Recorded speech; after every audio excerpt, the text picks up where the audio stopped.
आमेर के राजा पृथ्वीराज, उनकी बहू हैं, उनकी कुल वधू हैं। पृथ्वीराज जी भी पहले बहुत वामपंथी थे, बाद में ये भी वैष्णव हो गए। तो महाराज पृथ्वीराज जो थे ये पहले नास्तिक थे, और नास्तिक नहीं थे, एक गुरुजी थे इनके, लेकिन वो गुरुजी तांत्रिक थे। तंत्र विद्या पर इनकी ज्यादा रुचि थी,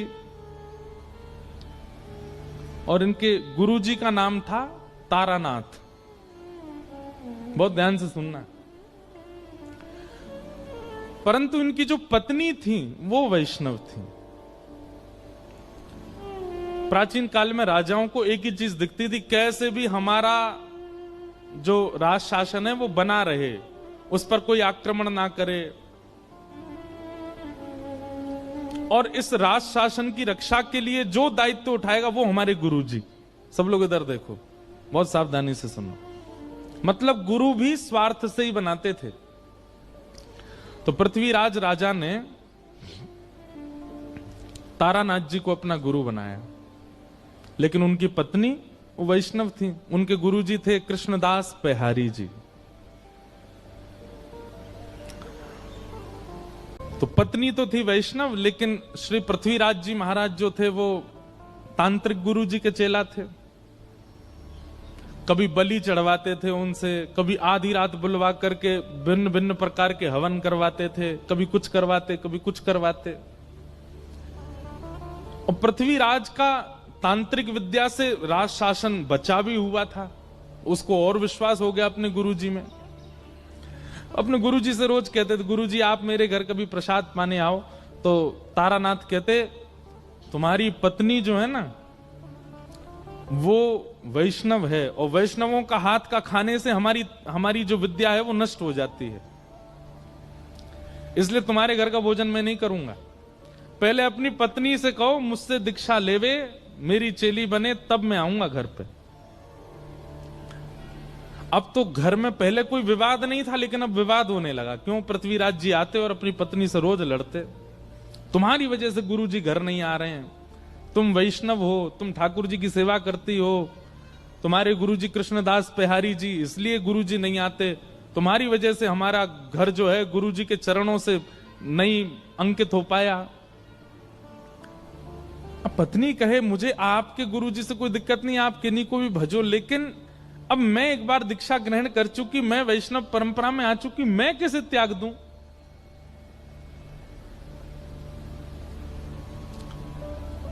गुरुजी तो घर आते ही नहीं थे। एक समय ऐसा आया कि पृथ्वीराज ने भी घर पर प्रसाद पाना बंद कर दिया। आश्रम जाते गुरुजी के पास ही भोजन करते। अब इससे परेशान हो गई उनकी पत्नी, अब क्या करें?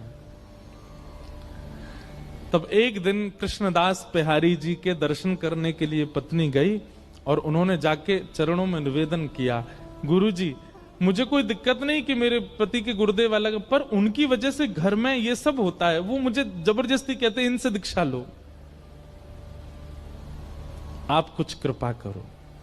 कृष्णदास पेहारी जी ने केवल इतना पूछा, तुम्हारे पति के गुरुदेव वैष्णव हैं कि नहीं, ये बताओ। बोले नहीं वैष्णव तो नहीं, वो तो तंत्र विद्या करते हैं, नींबू टांग दो, मिर्ची यूं कर दो, यहां पे ये कर आओ, वहां पे पीछे दिया जलाओ, पीछे मुड़ के मत देखना, ऐसे ऐसे क्रिया करवाते हैं, ये वैष्णव का काम नहीं।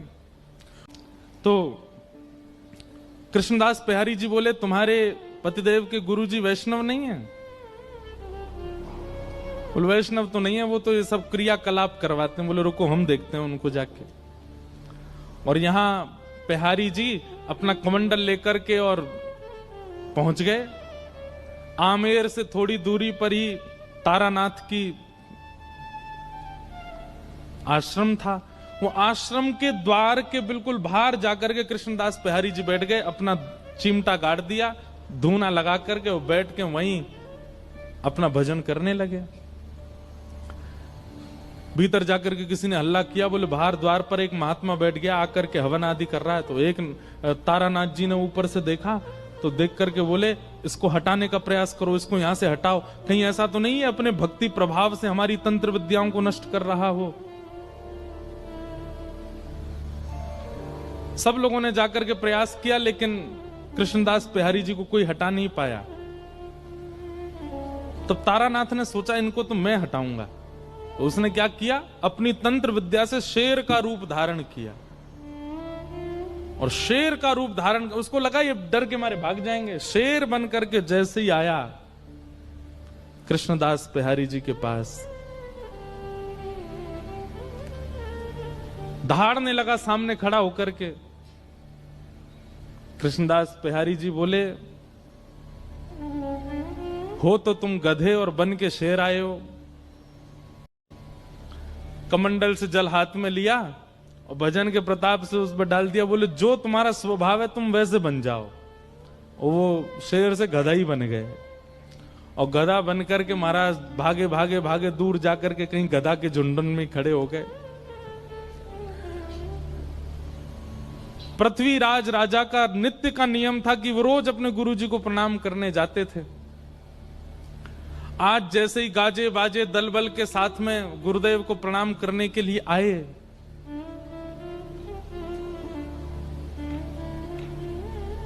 तभी पृथ्वीराज राजा ने देखा कि गुरुदेव के आश्रम के द्वार पर कोई महात्मा बैठा है,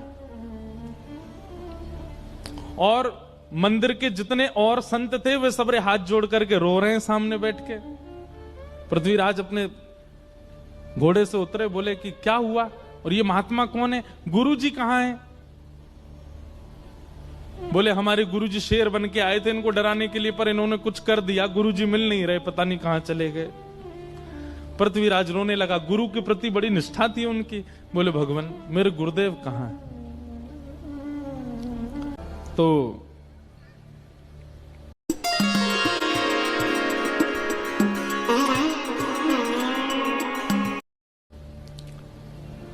पृथ्वीराज व्याकुल हो गए,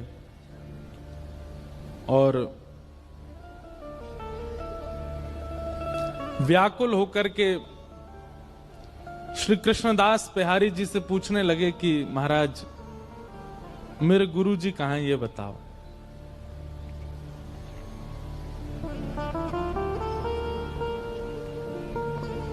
मैं निवेदन कर रहा था कि गुरु बोध भी सत्संग कराता है। कई बार कई लोग ऐसे प्रभाव में पढ़कर के भी गुरु बना लेते हैं, और फिर बाद में उनको लगता है कि शायद हमारे जीवन में परिवर्तन नहीं हो पाया। गुरु वही जो हरि सो मिलावे, गुरु वही जो भक्ति मार्ग दिखावे, गुरु वही जो वृंदा विपिन बसा दे, जो वृंदावन बसा दे, सब छुड़वा दे, तो वृंदावन ही प्रिय लगने लग जाए, वही गुरु है। आज बिहारी जी के सामने जाकर के बोले महाराज मेरे गुरु जी कहां हैं, मैं आपसे कुछ नहीं चाहता, अपने पूरे आमेर के किले को आपके चरणों में न्योछावर कर दूंगा, बस मेरे गुरुदेव का पता बता दीजिए वो कहां हैं।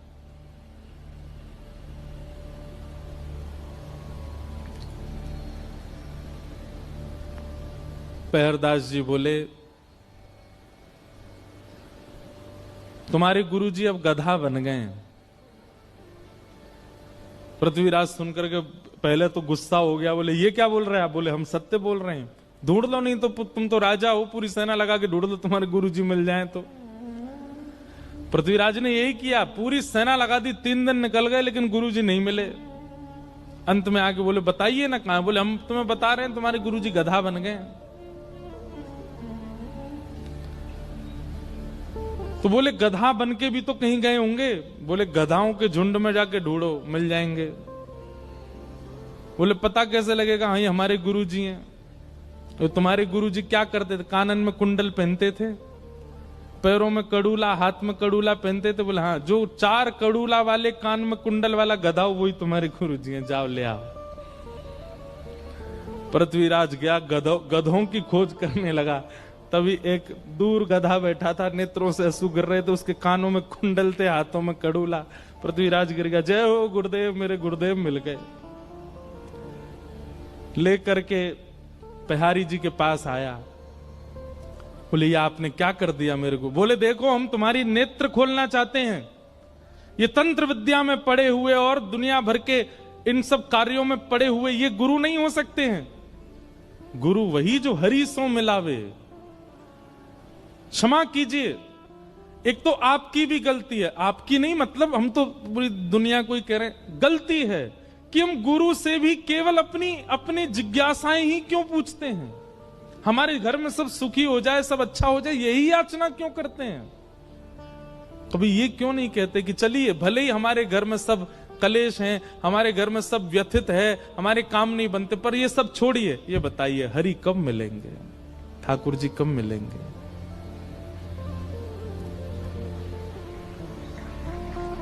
ये पूछिए।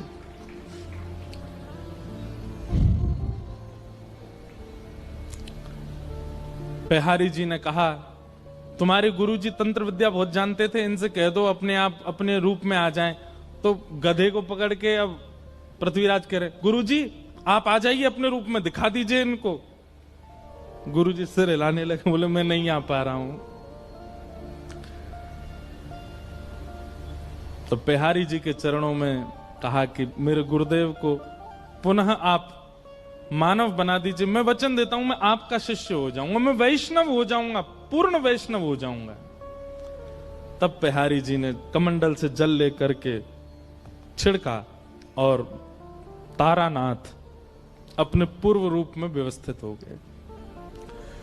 पृथ्वीराज जी तो क्या दीक्षा लेंगे, तारानाथ ने पहले दीक्षा ली कृष्णदास बिहारी जी से, और अपने जीवन के सारे जो उनके तंत्र आदि थे सब छोड़ दिए और जीवन भर फिर वैष्णव भाव से हरे कृष्ण कृष्ण नाम महामंत्र में ही रहे।